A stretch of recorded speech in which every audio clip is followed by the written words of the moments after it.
She had been just a run-of-the-mill tennis player until O'Leary launched her career by rigging enough games to help her climb the ranking. However, O'Leary hadn't fixed any of her games in over a year. In spite of that, she remained undefeated. Be as it may, it was clear that O'Leary had enough information to ruin her career.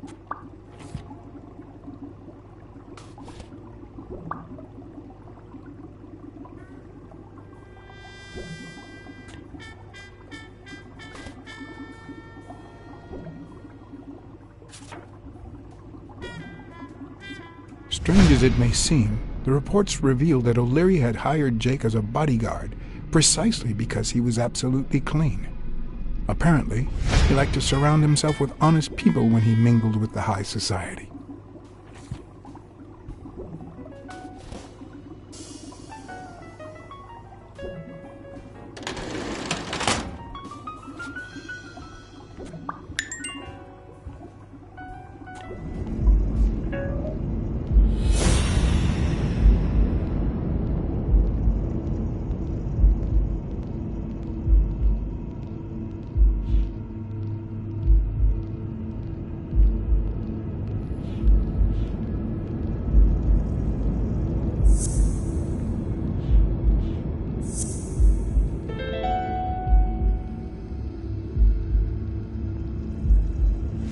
I'd say O'Leary has threatened Stone with ruining Moore's career.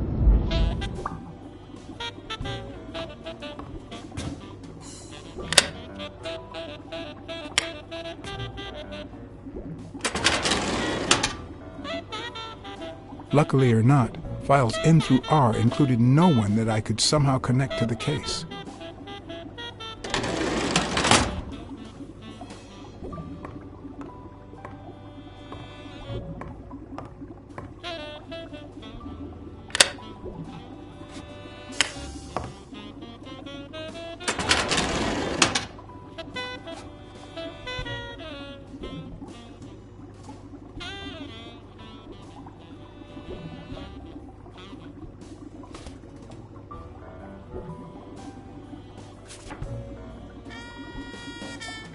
Dunn's integrity was legendary, even in O'Leary's shady reports, just like Yale had said.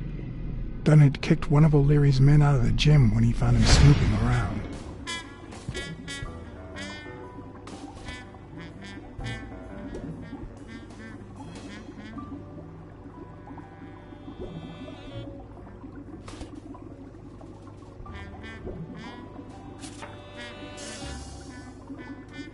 The report on Yale's father was the shortest of all, since only his name was left. Why?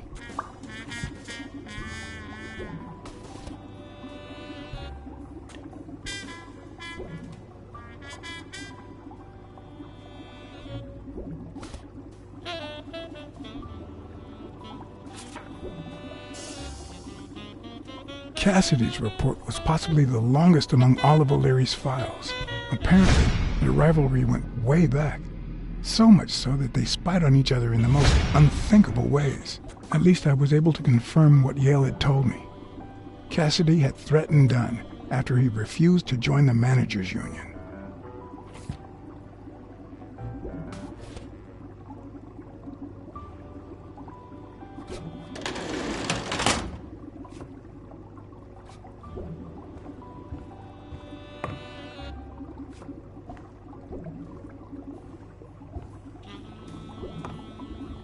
A Crossler? The good news is, I don't need lockpicks to open it. The bad news, I didn't bring explosives.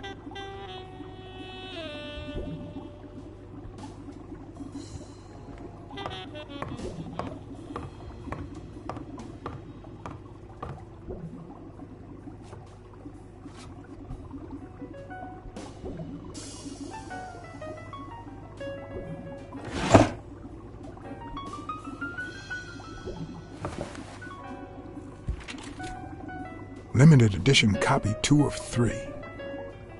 We listen, if you call it listening, to the sentimental romance. Your eyes act like the moon.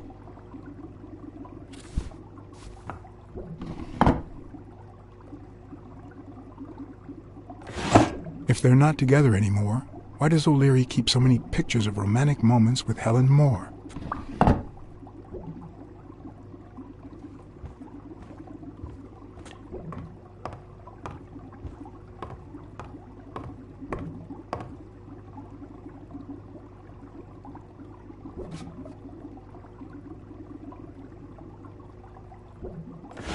Even Dunn had a gun in his office. O'Leary couldn't possibly be the exception.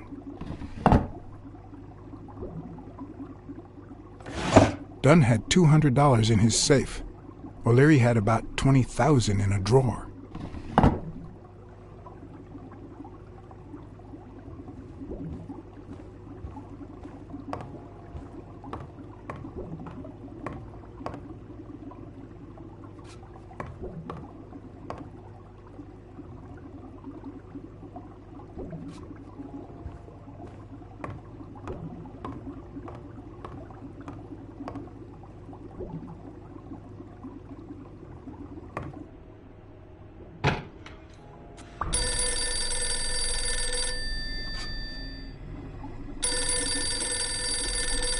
Jake.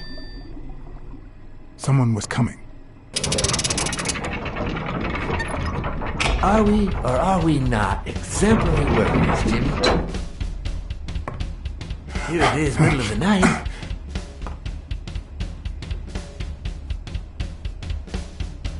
And we're working extra hours.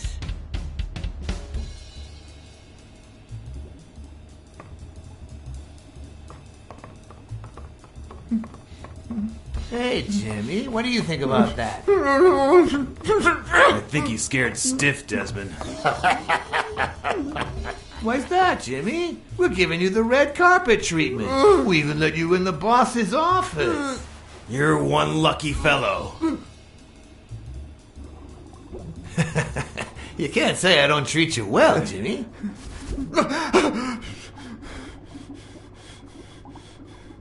Yeah. Speak, you moron.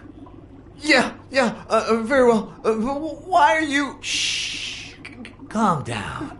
How long have you worked for me, Jimmy? 3 months. 3 months. Oh, yeah. I hired you right after your cousin Martin died. I need your opinion. How would you punish someone for ruining an innocent man's life with a hit and run, Jimmy? I don't know. And tell me, what about you, Wilson? What would you do? No, please. I didn't do anything. I swear. He was a good guy. Of course, you already knew that. You knew him better than me, right? He was my cousin. That's why I hired you, Jimmy. You see, Martin was a dear friend. And his widow said you were a nice kid. That you'd do a good job and you needed the money. And I have a soft spot for those in need. Please. But, you know what? I talked to her just yesterday. She told us you did some naughty things to her with that gun, Jimmy. No. That's no way to treat a widow, is it?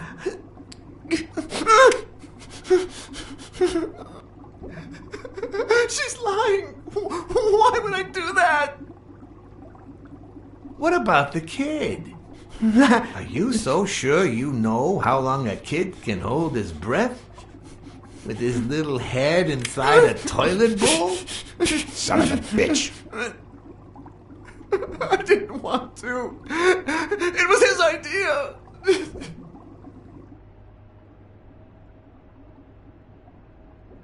Selfishly, I was glad I hadn't risked my life to save Jimmy. Maybe not even someone like him deserves to die. But one could also argue that I didn't deserve to die for someone like him. Who's your boss? Give me your name! Cassidy. It was his idea. He said you'd hired me if I'd managed to scare the widow, and I just... All right. Let's just calm down now. It's gonna be okay.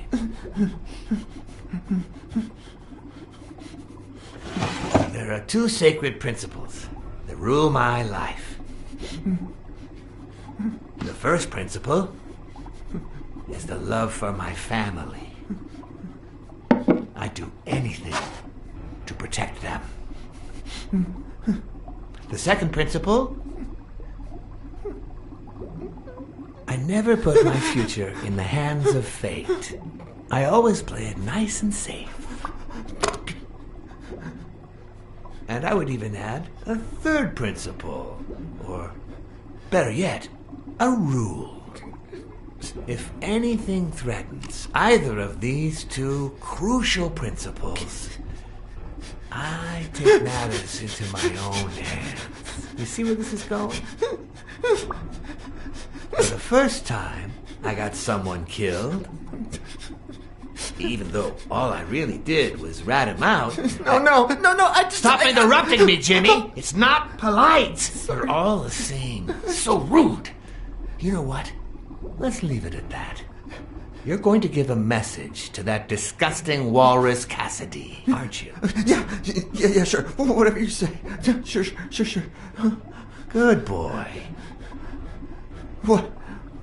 What's the message? Oh, Jimmy. You still don't get it, do you? You are the message.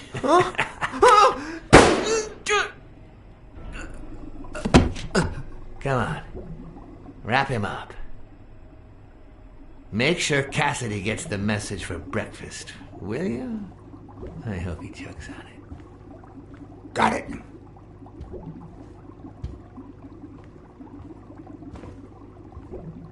Where are you hiding, little fishy? Once again, you didn't get to hear the end of my story.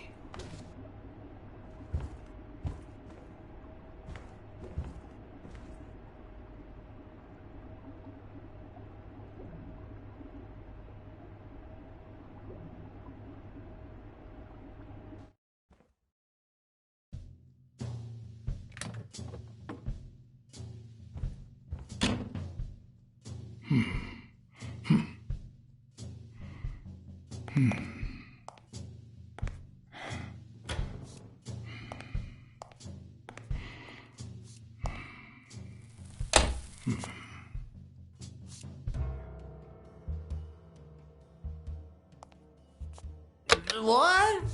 Just where do you think you're going, putty cat?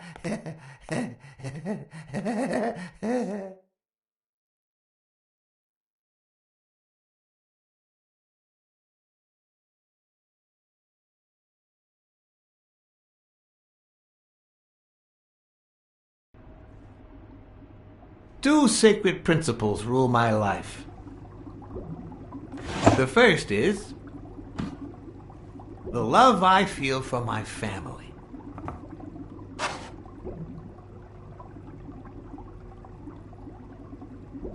The second,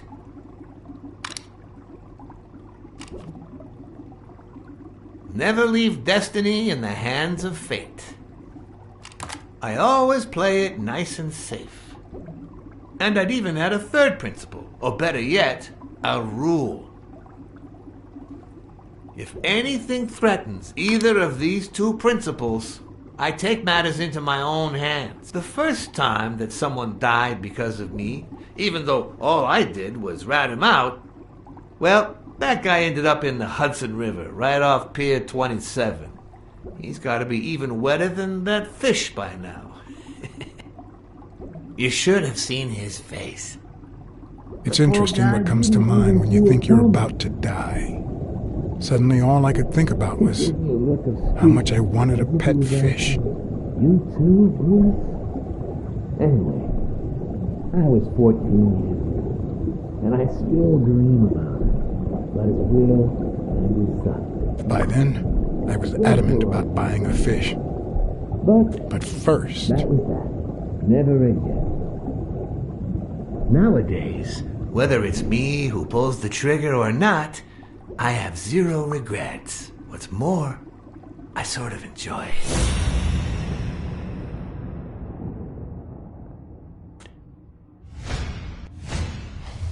case anyone had any doubts about who's the boss around here, I'll put my dirty feet on his luxurious table to prove that all of this is mine.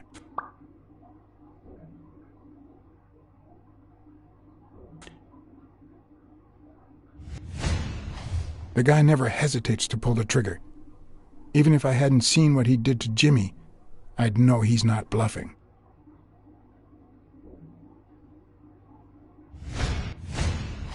When a mob boss declares his love of family, it can only mean that A, he won't hesitate to ruin yours, and B, he's cheating on his wife.